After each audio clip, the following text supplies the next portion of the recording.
એનો એક દ્રષ્ટાંત તમને કહું. કાશીના એક વિદ્વાન પંડિત પોતે 4 વેદ 6 શાસ્ત્ર 18 પુરાણ 108 ઉપનિષદનો નિચોડ કરી પોતે તમામ જ્ઞાન મેળવી અને આખી દુનિયામાં નીકળે.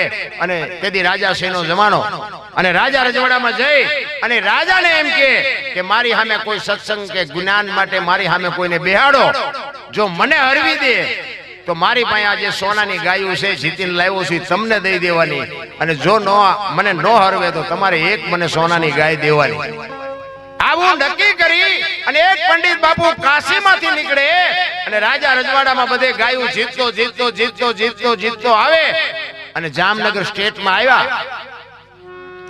જામનગર સ્ટેટમાં બાપુને કીધું કે હું બધા સ્ટેટમાં જઈને આવ્યો છું, અત્યાર સુધીમાં મારી સામે કોઈ બેહી નથી શક્યું, મારી મને સત્સંગમાં કોઈ હરાવી નથી શક્યું, આટલી મારી પાસે ગાયો હું જીતીને લાવ્યો છું, મને જો કોઈ હરાવે તો આ ગાયો મારે બધી દઈ દેવાની, અને જો હું હારી જાઉં તો તમે જો હારી જાઓ તો તમારે મને એક ગાય દેવાની સોના. એટલે રાજાએ કીધું કે ભાઈ કઈ વાંધો નહીં, 15 દિનનો ટાઈમ આપો, 15 દી રોકાઓ, 15 દી પછી કઈ ગોઠવણ કરી. હવે અહીંયા બધા જે બ્રાહ્મણો સાધુ પંડિતો જે કઈ હતા એ બધાને કીધું ભાઈ એક આપડા પંડિત આવ્યા છે, એમને બેહવાનું છે સત્સંગમાં. કોણ બે છે? બધાને પરસો વળી ગયો. નકરા મફતના રોટલા કૂટ્યા હોય એને શું આવડે? બોલ્યો કે મારા દીકરું માર્યા, હવે આ બાપુ બેહાર છે કઈક ને કઈક હલવાવાનું થાય છે. એમાં એક બાજુના ગામડામાં સારંગધર કરીને એક બ્રાહ્મણ, અને બિચારો ગરીબી બાપુ ભયડો લઈ ગયેલો, મેલા ઘેલા લુગડા અને ભાંગલ તૂટલ બળદિયા, 7-8-10 વીઘા જમીન, અને પોતે પોતાનું ગુજરાન હલાવે. અને એમાં એ જામનગર બાપુ કઈક વસ્તુ લેવા માટે ગામમાં આવ્યો અને વાણિયાની દુકાનેથી વસ્તુ લે છે. અને વાણિયાએ કીધું કે સારંગધર રાજમાં જવાનું છે? કે ના બાપા, રાજમાં મારે શું કામ છે, રાજમાં મને અહીંયા કોઈ ઓળખતું નથી. એ કે પણ અહીંયા એક પંડિત આવ્યા છે, એના ભેગું સત્સંગમાં બેહવાનું, મને એમ કે તમે ઈ આટું આવ્યા છો. તો કે સત્સંગમાં બેહીને શું કરવાનું? એ કે જો સત્સંગમાં એ પંડિત આવ્યા એમને હરાવો ને તો તમને હોનાની ગાયું મળે, અને જો ઈ હારી જાય ને તો રાજાને ગાય દેવાની. ઈ કે એવું છે? તો કે હા. તો કે જવું બાપુ ભાઈ આવ્યો. એ કે બાપુ આ પંડિત આવ્યા છે, મેં વાત સાંભળી. કે હા. તો કે કેદી સત્સંગ છે? તો કે હજી 4 દિનની વાર છે. તો કે બાપુ એ સત્સંગમાં હું બેહીશ કે એના હામો? બાપુ કે તારું કામ નથી, આ કાશીનો પંડિત છે, 4 વેદ 6 શાસ્ત્ર 18 પુરાણ ભણીને આવ્યો છે. એ કે પણ કાંઈ વાંધો નહીં બાપુ, હું નહીં, મારો નાથ, મારો ભોળો નાથ આબરૂ નહીં જવા દે, મને બેહવા દેજો. એ કે ભાઈ તારું કામ નહીં, બહુ આજીજી કરીને. એ કે કાંઈ વાંધો નહીં, આવજે હાલ. એ જે દિવસે આ આયોજન રાખ્યું ને તેથી બાપુ દી હુઈગામાં દરવાજે આવીને બેહી ગયા. અને પછી આખી આગડા ઠેઠ કચેરી ભરેલી, અને બધા સાધુ સંતો બધા પંડિતોને આમંત્રણ આપ્યું, એમને જવું ચા બેહવું પડે. એટલે પંડિત આવ્યા, પંડિતને આસન આપ્યું, અને એક આસન સામે જેને બેહવાનું છે એની માટે નાખ્યું.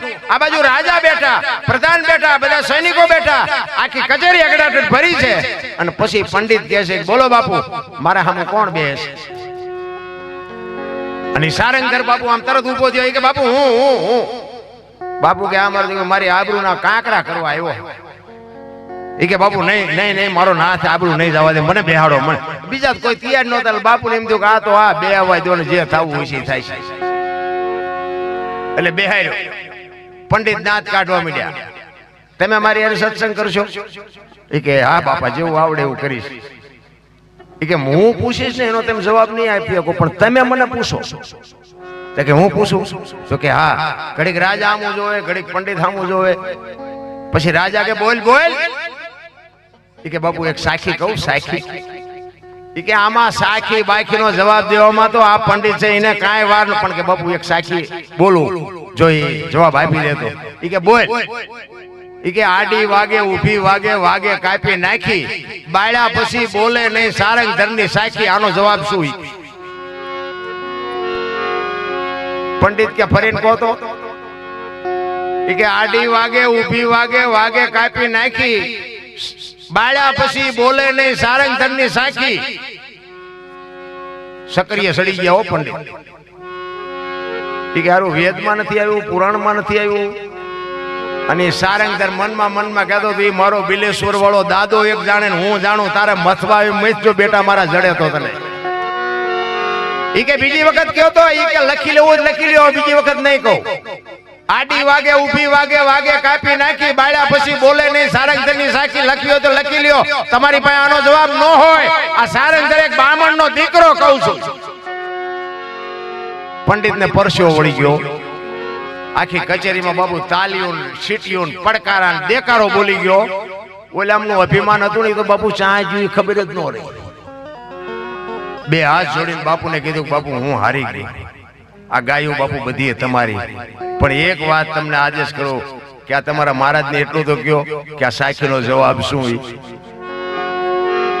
બાપુએ કીધું સારંગધરને કે આનો જવાબ શું થાય? કે બાપુ એમને કહો એક ગા વધારે ને આપે તો કહો.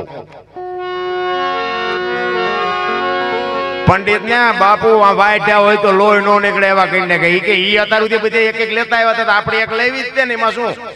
આ બધી આપણી પાસે હારી ગયા છે, હવે નવી એક આપણને આપે કે આપું જવાબ. બાપુએ બહુ કીધું ઈ કે એવું ન કરાય, એ પંડિત છે, હું રાજા છું, તારે જોતી હોય એક ગાત અને હું આપીશ, પણ કે જવાબ દે. તો કે જવાબમાં બીજું કઈ છે ને, એનું નામ બોરડી. ઈ કે કેવી રીતે? ઈ કે બોરડી પાસે જાવ ને, આમથી હાલો તોય વાગે, ને આમ હાથ કરો તોય વાગે, ને આમ હાથ કરો તોય વાગે, કાપો તોય વાગે. ઈ હળગાવ્યા પછી જ હકણી રે. આડી વાગે ઊભી વાગે વાગે કાપી નાખી બાળ્યા પછી બોલે નહીં, સારંગધરની સાખી મારા ખેતરમાં નકરી બોરડિયું જ છે. ઈ કે મૂળિયા કાઢી કાઢીને મેં આ સાખી બનાવી છે, તને ક્યાંથી આવડે? એટલે અભિમાન તો હારા હારા ના વ્યા જાય, આમાં પાવર કરવા જેવું કઈ છે જ નહીં.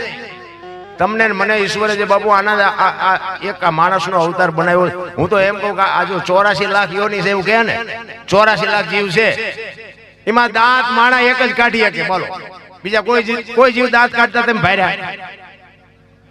કોઈ કૂતરા કાગડા ભેંસું ભૂંડડા કોઈ દાંત કાઢતા હોય મને દેખાડો. કૂતરાને આપણે આમ દૂધ પાક ને પૂરીને ખવડાવીને તો પૂંછડી હલાવે, દાંત નો કાઢી શકે. ભેંસ હોય આપણી, ભેંસ ને ખડ ને ખાંડ ને ખોળ ને બધું સારું દીધું હોય તો આમ રાજી થાય કે આજ ભારે મજા આવી, પણ દાંત કાઢી શકે? દાંત માણા એક જ કાઢી શકે. એક લખવું હોય તો લખી લેજો.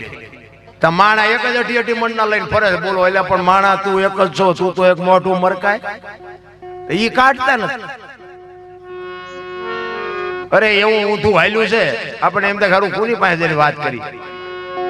ભજન છે ને, ભજન બાપુ મહાપુરુષો એટલા માટે, હમણાં ભાઈ જે દીકરો ભજન ગાતો હતો ને, સતાર બાપુની વાણી કે જેને જેને કહું એ કહ્યું નો માને, મૂર્ખો ગણી મને, શું પૂછો છો મુજને, હું શું કરું છું. આ સતાર બાપુ જયારે ભજનમાં બાપુ ગાંડો થઈ ગયો ને, બસ એને રાત ને દી ભજનનો જ ખોરાક થઈ ગયો, એની સુરતા લાગી ગઈ. ભજન ભજન ભજન એટલે દુનિયા એને ગાંડો મળી કહેવા કે જો આ નકરા ભજનમાં ગાંડા થઈ ગયા. અને ગાંડા થઈ ગયા એમ કીધું ને, પછી એની અંદરથી વાણી નીકળે કે શું પૂછો છો મુજને, હું શું કરું છું. મને જ્યાં ગમે ત્યાં, મને કોઈના બાપની બીક નથી, મને આઈને મોકલો ને એની એકની જ બીક છે. મારે ક્યાં તમારા ઘરે ખાવા આપવું છે? એમ નામ ભજન ન બને. ભજન જ્યાં જ્યાં બન્યા છે ત્યાં બાપુ વાતું પડી છે. અને ભજનમાં તમે જો બેહો ને, ભજનમાં જો બેઠા હોય તો બંગાવું ન આવે ને, ચા ની જરૂર ન પડે ને, ઘડિયાળમાં ન જોવું પડે, સૂરજ નારાયણ ઉગે જો ભજનમાં બેઠા હોય તો. એક બેન હતા ને બાજુના ગામમાં, કથા બેઠી હતી. તેના ઘરવાળાને કે કથા સાંભળવા જાઉં? તો કે જા ને ભાઈ જા. હા સુધી મારે નિરાય. હા જે બેન આવ્યા કથા સાંભળી, એ કે કથા સાંભળવા જઈ કે હા, કે બાપુ શું વાંચતા હતી? કે પણ માંડવા માંડવા માંડવા મોટા મોટા ટીવી ની. કે પણ બાપુ શું વાંચતા હતી? તો કે કેટલું બધું રાંધેલું, કેટલા માણા ખાય. કે પણ બાપુ શું વાંચતા હતી? તો કે એટલા બધા માણા થોડું સંભળાય. નકરી બહાર બહાર જ રખડી, કથામાં જઈ જ નહીં. કથા શું એનામાં બેહે? એમ આપણે બધા બહાર બહાર જ રખડીએ છીએ. માલપા ઉતરવાની જરૂર છે. તમારો મારો આ દેહ છે ને, દેહની જ વાતો છે. જેટલી જેટલી મહાપુરુષોએ ભજનમાં વાત કરી છે ને, એ અંદરની જ વાત કરી છે, બહારની વાત કઈ છે જ નહીં. પણ હવે આપણને સમજાતું નથી. એકાદ વાણી લઉં, હજી આપણે બેનને સાંભળવા છે. મને મારે શું થાય, મારે થોડો પલો લાંબો જ હોય, અને મને કોઈ કલાકાર બાકી હોય ને તો મને કીડિયું ચડે. એમ થાય કે હજી બાકી છે, હજી બાકી છે. એટલે એમ પછી મારે મર્યાદા રાખવી. એટલે કે હું તો એમ કહું, બે હોય ને, બે મને એક વિહામો દેવો હોય ને, એટલે બહુ થઈ ગયું, ઘણું થઈ ગયું. પણ જે આમંત્રિત કર્યા હોય એટલે એને આપણે ન્યાય મળવો જોઈએ. એટલા માટે બેનને આપણે સાંભળવા છે. એટલે એક સંત બાપુ વાણીમાં એવું કહે છે, વાણી છે ને વાણી, એમાં તમે અંદર ઉતરો ને તો જ મજા આવે. શબ્દની મારામારી છે. સવારામ બાપાએ બાબુ એક જ ભજન કર્યું ને, સુરતા સુગડ સમેટે સાહેબ ઘટમાં ભેટે તીર્થ વ્રત બહુ કરે જાય બદરીને બેટે પીડ્યું ની આ ગોતે ની ગોતે સેટે સેટે આદલ તો અંતરમાં રહેશે ભજન કરો તો ભેટે. એટલે કે છે હાલી ભરવાને પાણી પાણી બોલાવે સદગુરુ જ્ઞાની, બોલાવે સદગુરુ જ્ઞાની.